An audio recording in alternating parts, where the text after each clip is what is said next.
I'm here with John Crafter up at Road America Vintage Weekend, and this year the mark is, of course, vintage stock cars. And John, I like to say, is pretty much an expert on that because he's restored a few of the cars that are running here today, or this weekend, I should say. And John, what cars have you worked on here? Well, the only car that I have here that was one that I restored is it's a tribute, an homage, a replica of Cale Yarbrough's Wood Brothers Mercury Spoiler 2. It was built out of a sportsman chassis that was constructed by the guy who actually built the Holman Moody cars after Holman Moody went out of business. And it's dressed up with the Wood Brothers' permission as Cale's car. No mistaking that it is the real car, but it is built as close as I could get it to what the real car looked, ran, and sounded like. It's powered by a Boss 429, for example, has the correct sheet metal. It's got a lot of pieces and parts off of many original period Holman Moody cars. And of course, the Boss 29 and that power of this is what some consider the heyday of stock car racing, the 68 to 72. And explain to some of the maybe newer listeners how different the Boss 29 then is to the engines today.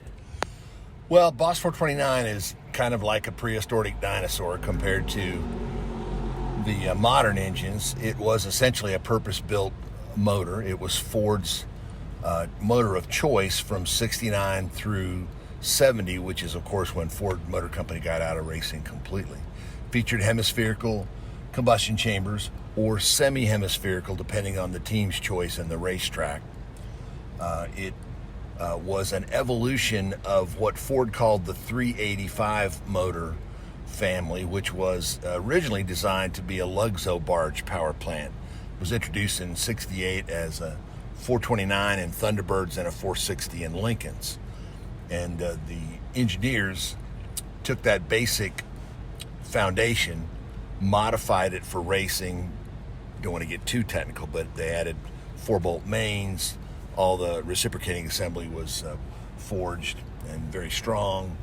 The main thing were the hemispherical aluminum heads that were bolted to that basic understructure that made it into essentially a pure racing motor.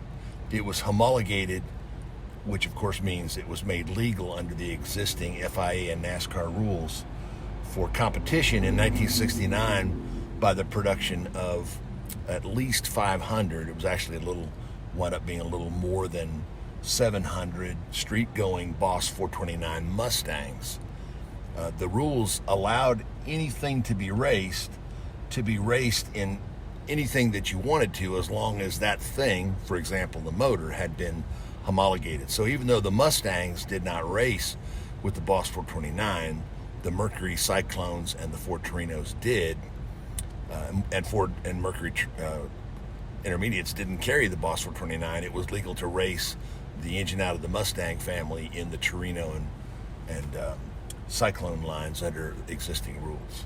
And sadly, because of just the way things were back then, there's not a lot of pure vintage stock cars that are running today, because basically those cars were run until they couldn't be run anymore, weren't they? Right. Unfortunately, and when compared to other series that were running at the same time, vintage stock cars didn't receive a lot of love, or maybe you could phrase it differently. They received a lot more racing miles than Trans Am cars. Trans Am cars tended to race in Trans Am, and then they'd go race in GT1 or some other series, and then they'd get retired to a barn. NASCAR cars, if the chassis was successful, they got rebodied and raced until there really was nothing left. It wasn't uncommon for a Grand National car, which was the premier series at the time, to be raced for a number of seasons with rebodied, that is, new body upgrades. NASCAR had a 3-year rule at the time. So a car had to be within the last 3 production years to be legal. You could update a chassis, which was very common in the NASCAR ranks, by simply adding a newer body style to the older chassis and then race 3 more years. Ultimately, when the chassis got tired, it was handed down to folks in what was then called the sportsman ranks. I guess people would be familiar with that series in that it served the same purpose as the Xfinity series today. It was the undercard race, a Saturday race, to the typical Sunday NASCAR Grand National race. Sportsman cars had different rules, and they had to be at least 4 years old, more than 3 years old to qualify. So then the car raced typically in Sportsman, and then when it got too tired to race there, it wound up running bull rings on Saturday night at the local dirt track, and they weren't treated very gently, and there was usually very little left by the time that their racing days were over. Yeah, sadly, like if you look at Daytona 500 winners, there's only a few, and you actually was able to restore one, weren't you?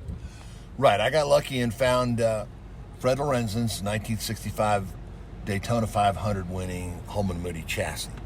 And it followed that path that we've just talked about. It was Fred's car in 65, and it was one of only 3 cars that Fred Lorenzen had during the entire 65 season. Today, teams will have 15 or 16 cars, and they'll have track-specific cars. None of that existed in the 60s. Fred started that season by running the car at Riverside, a road course. 2 or 3 weeks later, he won Daytona in a super speedway race with a different brake configuration, but it was the same car. Then it raced in Atlanta. Now, while he was racing that car, the team was back at Charlotte building a new car to replace it when it got tired. And so by the time of the World 600, the car became something of a backup car, and a fresh car came out. In 1966, the car was rebodied as a 66, and Fred raced it in 66 and 67. It was sold to a team that raced ARCA and Midwest events based in Marysville, Ohio. Barney Barnhart was the team owner. So it raced for Barney with a number of drivers. Shad Wheeler on one end at the beginning, and in the middle, Buck Newsom ran it, and towards the end of its life, Curtis Turner actually ran it at a dirt track in Indiana. Then it wound up outside of Cleveland, Ohio, running dirt tracks, and wound up behind somebody's shop sitting out in the weeds, where a friend of mine found it back in about 1992. What would, if you could build one stock car, vintage stock car, let's say, magically you at least find a frame, bits of a roll cage, and get the body parts, what would be the car you'd want to restore? Well, I was as a child growing up and being at the track in Daytona every day it was open, I was a big Fireball Roberts fan.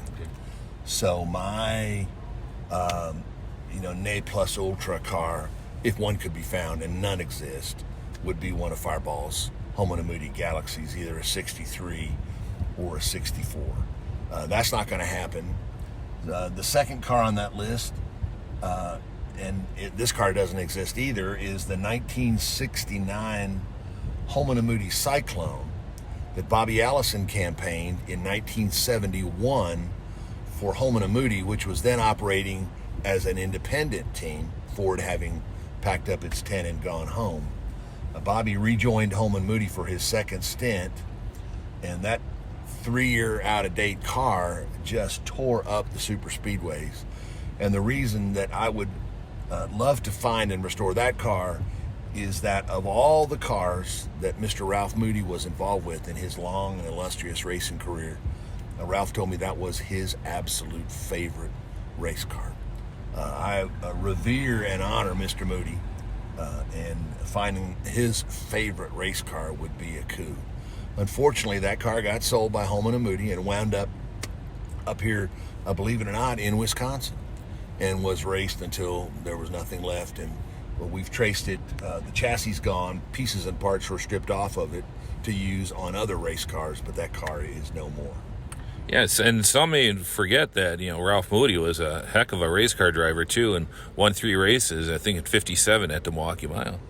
Yeah, well, Ralph was a sprint car driver out of Massachusetts, and he continued racing well into the 60s, sometimes secretly, because after Holman Moody was formed and after Ford got back into racing in 1962, he was forbidden by the corporate suits to race.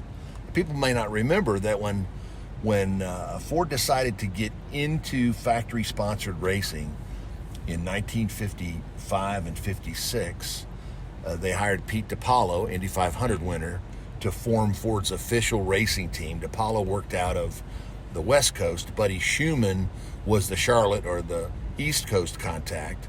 But one of the first people they hired as a driver was a fella named Ralph Moody. He was hired as a driver, not necessarily as a mechanic.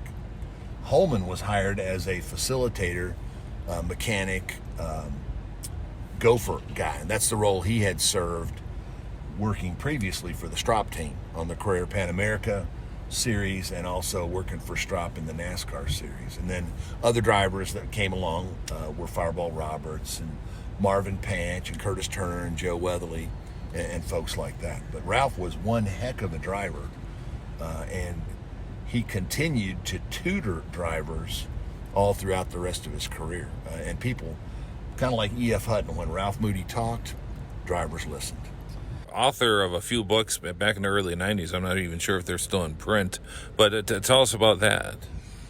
Well, I was, before I went to law school in 92, I enjoyed the bucolic life of a college professor, which gave me a lot of spare time, and I began freelancing for a number of magazines and enjoyed some success selling my photographs and articles. I would populate my articles with my own artwork, and then the extra artwork I had when people needed it, like Motor Books, which is no longer in business, I would sell the artwork to them to populate their projects, their books. About the time I was ready to go off to law school, Motor Books contacted me and offered me a deal where I would write 3 NASCAR books. NASCAR was then becoming hot and popular. We're talking about 91, 92. Mm-hmm. And basically that's the way I wrote my way through law schools, with the books. I ultimately wrote a dozen books, most of them through Motor Books. The last one was through Smokey Unick and Trish Unick's own publishing company called Carbon Press, and that was the Bud Moore biography that Bud asked me to do for him. That came out in 2007. I'm pretty much a retired scribbler now. I'm not sure the things I would like to write would be very marketable to the modern motorsports enthusiast. And frankly, I just enjoy puttering more in the garage than grinding away at a word processor.